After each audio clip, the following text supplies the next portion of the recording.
So, hi all, welcome to Shah's Creative Space. ഇതൊരു പുതിയ light സെറ്റപ്പാണ് ഞാൻ ഇൻട്രൊഡ്യൂസ് ചെയ്യാം എന്ന് വിചാരിച്ചു. ഒരു ചെറിയ ടോക്കും പിന്നെ ഒരു ചെറിയ സംഭവങ്ങൾ കാണിച്ചു തരാം എന്ന് വിചാരിച്ചിട്ടാണ് ഇന്നത്തെ ഈ ഒരു video. So let's jump into the video. നമ്മൾ ഇയർ എൻഡ് എന്ന് പറയാം, ജസ്റ്റ് എന്താ പറയുക, ഫ്യൂ ഡേയ്സ് അല്ലെങ്കിൽ ഒരു മന്തും കൂടെ കഴിഞ്ഞാൽ we are going into the next 2026. So I thought of introducing some products which are of 2026 notebooks ആണ്. ആൻഡ് കുറച്ചൊരു ചലഞ്ച് ഞാൻ പറയാം എന്ന് വിചാരിച്ചു. ഇത് ആക്ച്വലി ഞാൻ ഇംപ്ലിമെൻ്റ് ചെയ്യാൻ പോണത് ഞാൻ പറയാം. ബട്ട് അതിൻ്റെ ഒരു ചെറിയൊരു പോർഷൻ ഞാൻ പറയാം എന്ന് വിചാരിച്ചു ഇതിവിടെ. ആൻഡ് സോ ഓക്കെ, സോ 2026 ആണ് അല്ലേ, ഇപ്പോൾ പുതിയ ഇയറൊക്കെയാണ് വരുന്നത്. ഞാൻ അതിൻ്റെ ഒരു നോട്ട്ബുക്ക് ഞാൻ ക്രിയേറ്റ് ചെയ്ത് ഞാൻ വീഡിയോ പോലെ ഞാൻ ഡിസൈൻ പോലെ ഞാൻ കണ്ടിട്ടുണ്ടാവുമെന്ന് വിചാരിക്കുന്നു. അപ്പോൾ അതിൻ്റെ ഒരു ചെറിയ കാര്യങ്ങളാണ്. First of all let me say this is a sticker and ഇതൊരു 2026 എന്ന് പറയുന്ന ഒരു സ്റ്റിക്കറാണ്. You can see this is like shape ആയിട്ടുള്ള ഒരു സ്റ്റിക്കറാണ്. So how is this possible? We just have to peel it off and just stick it over here. അപ്പം ഞാനിതൊരു ബുക്കാണ് അത് സ്റ്റിക്ക് ചെയ്യാം എന്ന് വിചാരിച്ചു. So this is like a sticker. 2026-ൻ്റെ സ്റ്റിക്കേഴ്സാണ്. And this is just 10 rupees. Yes, very 10. And then let's jump into the notebooks. So ta-da! So these are my these are like very much related to the things that I have created. വേറെ ബുക്സിൻ്റെ ഒക്കെ icons ഇതുവരെ ഉണ്ടായിരുന്ന ചില ഐക്കൺസിനെ base ചെയ്തിട്ടുള്ളൊരു ബുക്കാണ്. And here ഒരു പ്രത്യേകത എന്താണെന്ന് വെച്ചാൽ ഞാനിവിടെ താങ്ക് യു 2025 എന്ന് പറഞ്ഞിട്ടൊരു സംഭവം. And towards the end you can see this is going design, and towards the end also 2025. So this is like 2026 എന്നും എഴുതിയിട്ടുണ്ട് ഇടയ്ക്കിടയ്ക്ക്. ആൻഡ് ഇൻസൈഡോ അതെ ഇങ്ങനെ ഒരു ഇത് വരുന്നുണ്ട്, ഒരു like you know it's kind of A spreading so many places. And you can see over here ഇതിൽ നമ്മുടെ അച്ചപ്പം സ്റ്റോറിയിലുള്ള കാക്കയുണ്ട്. ഇത് ഞാൻ ഡിസൈൻ ചെയ്തതാണ്, ഞാൻ ഇലസ്ട്രേഷൻ ചെയ്തതാണ് ചക്ക. ഇത് അച്ചപ്പം, അതെ നമ്മുടെ അച്ചപ്പം സ്റ്റോറി. ഇപ്പോഴും ആള് കണ്ണ് വിട്ടിട്ടില്ല കേട്ടോ അച്ചപ്പത്തിൻ്റെ മുകളിൽ. ഇത് നമ്മുടെ ഓണത്തിൻ്റെ സമയത്ത് നമ്മൾ ഉണ്ടാക്കിയതാണ്. ഇതുപോലെ ഇതൊരു ദീപം, നമ്മൾ ദീപാവലിക്ക് ഞാൻ ലൈവ് ഇട്ടിട്ടുണ്ട്. ഞാൻ അത് എങ്ങനെയാണ് ചെയ്യേണ്ടതെന്നുള്ളത് ലൈവ് പോയി ചെക്ക് ചെയ്യാം. ഇതൊരു ആൽമണ്ട് കാഷ്യൂ, നമ്മുടെ എന്താ പറയുക, സേമിയ പായസം. ഞാനിവിടെ ഇതെല്ലാം ഞാൻ ഈ പറയുമ്പോൾ ഞാൻ സൈഡിൽ ഇങ്ങനെ ഒന്നെങ്കിൽ ഈ സൈഡിൽ അല്ലെങ്കിൽ ഈ സൈഡിൽ ഞാൻ കാണിക്കുന്നുണ്ട് ഇത് എവിടെ നിന്നൊക്കെയാണ് വരുന്നത് എന്നുള്ളത്, എവിടുന്ന് ഇത് idea from where I took these ideas from. Okay, or ഇതൊക്കെ ഏതിൽ ആണെന്നുള്ളത് ഉള്ളത്. പിന്നെ ഇത് നമ്മൾ ഒരു മിഡ് നൈറ്റ് ഡ്രീംസ് എന്ന് പറഞ്ഞിട്ടൊരു ഇതുണ്ടായിരുന്നു, നോട്ട് പാഡ് ഉണ്ടായിരുന്നു. ഇതും നോട്ട് പാഡാണ് കേട്ടോ. സേമിയ പായസം അത് നോട്ട് പാഡാണ്, ഇതും നോട്ട് പാഡാണ്. അപ്പോൾ ഇതൊക്കെ മിക്സ് ചെയ്തിട്ടുള്ള ഒരു നോട്ട്ബുക്കാണ്. And there is a logo Shaz creative space. So this is the 2026 editions. Okay, so that is one book that I thought it's a very good I thought this is a very good book. Okay, let's take a thumbnail. ഇടയ്ക്കിടയ്ക്ക് തമ്പനെയിലിൻ്റെ ഫോട്ടോസാണല്ലോ ഇപ്പോൾ എല്ലാവരും എന്താ പറയുക യൂട്യൂബിലൊക്കെ. അപ്പോൾ they incorporate whatever video അതിനനുസരിച്ചുള്ള. അപ്പോൾ സോ അതുകൊണ്ടാണ് ഞാനൊന്ന് ഫ്രീസ് ചെയ്തത്, സോ ദാറ്റ് തമ്പനെയിലിൻ്റെ ഫോട്ടോസ് എടുക്കാം എന്ന്.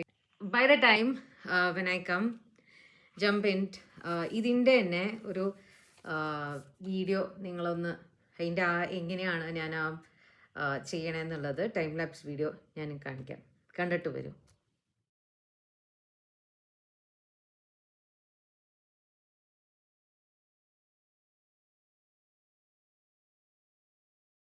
Okay, now let's jump into one more thing. ഒരു നോട്ട്ബുക്കാണ് ഇത്. ഹോ, this is like all the not pads. ഒരുവിധം നോട്ട് പാഡ്സ് ഞാൻ എന്താ ഇൻക്ലൂഡ് ചെയ്യാൻ ശ്രമിച്ചിട്ടുണ്ട്, പക്ഷെ not full actually. Kind of put everything over here.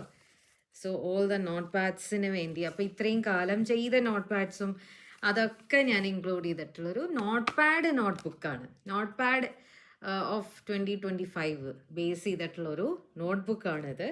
So ഇത് പക്ഷേ ഇതിലും അതെ താങ്ക് യു 2025 ഉണ്ട്, 2026 ഉണ്ട്. അപ്പോൾ so I think this is also very good reflection. This is A very good designed book, I think so. And it has 2026 in the back also. So and note pad ഇതാണ് ചിഹ്നം ഉള്ളത്, കാണാനുണ്ടെങ്കിൽ ഇതേ not പാഡിൻ്റെ തന്നെ ഒരു logo ഉണ്ട്. അപ്പോൾ അതും കൂടെ ഇൻകോർപ്പറേറ്റ് ചെയ്തു. സോ ദിസ് ഇസ്, ഇതിന് കുറേ കഥകളുണ്ട്, കുറേ ഐഡിയാസും കുറേ. So I thought this is like a mashup of all the not pads that I have done, and I thought of putting it in the notebook. പിന്നെ ഞാൻ ഇത് ശരിക്കും പറയാന്ന് വെച്ചാൽ, ഞാൻ കഥകളി ഞാൻ ചെയ്തു തുടങ്ങിയപ്പോൾ, ഞാൻ ക്യൂരിയസ് പ്രിൻസിൻ്റെ ചെയ്തു തുടങ്ങിയപ്പോൾ എനിക്ക് ഇഷ്ടമായ ഒരു കാര്യം എന്താണെന്ന് വെച്ചാൽ, ഞാൻ എല്ലാത്തിൻ്റെയും വേഷത്തിൻ്റെ ഞാൻ ചെയ്തായിരുന്നു. എനിക്ക് ഏറ്റവും ഇഷ്ടം ഉണ്ടായിരുന്നത് ഭീമയുടെ വേഷമാണ് ചെയ്യാൻ. അപ്പോൾ so I thought of making A notebook. ഇത് ഞാൻ ഇന്ന് റീസ്റ്റോക്ക് ചെയ്യണ പോലെ ഒന്ന് വെക്കാം എന്ന് വിചാരിച്ചു. സോ ദിസ് ഇസ് ലൈക്ക് ഒരു ഇതാണ്, വേഷമാണ്. ഈ വേഷത്തിനെ കുറിച്ച്, ഈ വെള്ളം വേഷത്തിനെ കുറിച്ചിട്ടുള്ള ഒരു ജിസ്റ്റ് ഇവിടെ കൊടുത്തിട്ടുണ്ട്. ആൻഡ് ദെൻ ദർ ഇസ് ഇതെങ്ങനെയാണ് മലയാളത്തിൽ എഴുതുക എന്നുള്ളതും ഉണ്ട്. വെള്ള വേഷമാണ് ശരിക്ക് അതിൻ്റെ ഇത്. And this is like sign, അതൊരു ഡിസൈനായി, വേറെ ഒന്നുമില്ല. This is very plain. ഇത് ഞാൻ റിസർച്ച് ചെയ്ത സമയത്ത്, MA ഗ്രാഫിക് ഡിസൈനിങ് ചെയ്ത സമയത്ത് ഞാൻ ചെയ്ത ഒരു ഡിസൈനാണ് ഇത്. ശരിക്കും ഞാൻ അന്നും കുറേ ഞാൻ കഥകളി, ഈ ക്യൂരിയസ് പ്രിൻസൊക്കെ അതിൽ നിന്നാണ് വന്നേക്കണേ, റിസർച്ച് പ്രൊജക്റ്റിൽ നിന്നാണ് വന്നേക്കണത്. അപ്പോൾ ഞാൻ അത് വെച്ചിട്ട് ചെയ്തൊരു സംഭവമാണത്. അപ്പോൾ ഇതാണ് നോട്ട്ബുക്കിൻ്റെ കാര്യങ്ങൾ. ഇനി ഞാൻ പറയാം എന്ന് വിചാരിച്ചത് എന്തായിരുന്നു എന്ന് വെച്ചാൽ, ചലഞ്ചാണ്. ഞാൻ പറഞ്ഞില്ലേ ചലഞ്ച്. ഇത് ശരിക്കും പറയാൻ വെച്ചാൽ ആർക്കും വേണമെങ്കിലും ചെയ്യാം. I thought it's A very good idea. So ഞാനത് പറയാറായിട്ടില്ല, ബട്ട് ഞാൻ എൻ്റെ ഒരു ഐഡിയ ഞാൻ പറയാം. ഇതൊരു ആർട്ട് ചലഞ്ചാണ്. എന്താണെന്ന് വെച്ചാൽ, നമുക്ക് ഇപ്പോൾ എന്തെങ്കിലും ഒരു സാധനം കാണുമ്പോൾ നമുക്ക് വരയ്ക്കണം എന്ന് തോന്നുക, and you want to draw ഇൻസ്റ്റൻ്റായിട്ട് വരയ്ക്കണമെങ്കിൽ നമ്മളത് എപ്പോഴും നമ്മൾ ഒബ്സർവ് ചെയ്ത് വരയ്ക്കുക എന്നുള്ളത് ഉണ്ടല്ലോ. So this time in the stall, if you guys are coming, ഒരു സ്റ്റോള് വരുന്നുണ്ട് ഉടനടി. അത് പറയാറായിട്ടില്ല, പക്ഷെ അത് ഞാൻ എന്തായാലും ലെറ്റ് ചെയ്യും, എല്ലാവരും അറിയിക്കും. അപ്പോൾ അതിന് വേണ്ടിയിട്ടുള്ള ഒരു പ്രിപ്പറേഷൻസ് ഞാൻ ചെയ്തുകൊണ്ടിരിക്കുകയാണ് ഇപ്പോൾ. ചെറിയൊരു സ്നീക്ക് പീക്ക് ഞാൻ കാണിക്കാം എന്ന് വിചാരിച്ചു. നിങ്ങളൊരു സൈഡിലൊരു യെല്ലോ ബുക്ക് ഞാൻ കാണിച്ചതില്ലേ, ഇതൊരു ഈസിലാണ്. സാധാരണ നമ്മളിപ്പോൾ ഒരു ഈസിൽ നമ്മൾ ഡ്രോയിങ് പെയിൻറ്റിങ്സ് ഒക്കെ വയ്ക്കുമ്പോൾ ഉള്ള ഒരു ഈസിലാണിത്. ഇതിൻ്റെ മുകളിൽ ആണ് ഈ ഒരു ബുക്ക് വെച്ചേക്കണേ. This beautiful yellow book. ഈ യെല്ലോ ബുക്ക് ഞാൻ വെക്കേണ്ട കാരണം എന്താണെന്ന് വെച്ചാൽ, ഇതൊരു ചലഞ്ചാണ്. ഓക്കെ, സോ ഈ ചലഞ്ച് എന്ന് പറയുന്നത്, നമ്മൾ ബുക്ക് മേടിക്കുകയല്ല, whatever products that you buy, okay, you are getting a ticket to participate in this art challenge. So basically ഈ ബുക്ക് എന്ന് പറയുമ്പോൾ നിങ്ങൾക്ക് അറിയാൻ പറ്റും, നമ്മൾ വെറുതെ ബുക്ക് വയ്ക്കുകയല്ല, we are giving a space to draw. Okay, so you draw in this book. Okay, you draw in this book, and അവർ എങ്ങനെയാണെന്ന് വെച്ചാൽ, they come and buy their product, and if you like to participate in a challenge, there is a small ticket to participate in the art challenge. Okay, so അങ്ങനെ മേടിക്കുന്ന ആൾക്കാർക്കാണ് ഇതൊരു challenge പോലെ വെക്കാം എന്ന് വിചാരിച്ചു. And so how many of them can beat the challenge? ഇതാണ് എൻ്റെ ഒരു idea. that is what I'm going to work out. So I hope I could do it nicely. എല്ലാവർക്കും അത് ഭയങ്കര ഒരു നല്ല ചലഞ്ചാകും എന്ന് തോന്നുന്നു. സോ ഇതാണ് ഒരു സ്നീക്ക് പീക്ക്. ഇനി ഞാൻ ആ സമയത്ത് എന്തൊക്കെയാണ് ഞാൻ ചെയ്യണമെന്നുള്ളത് ഞാൻ കാണിച്ചു തരും. അപ്പോൾ ഇത്രയേ ഉള്ളൂ. Thank you for joining me into this കുട്ടി session. Stay tuned for more updates on that challenge.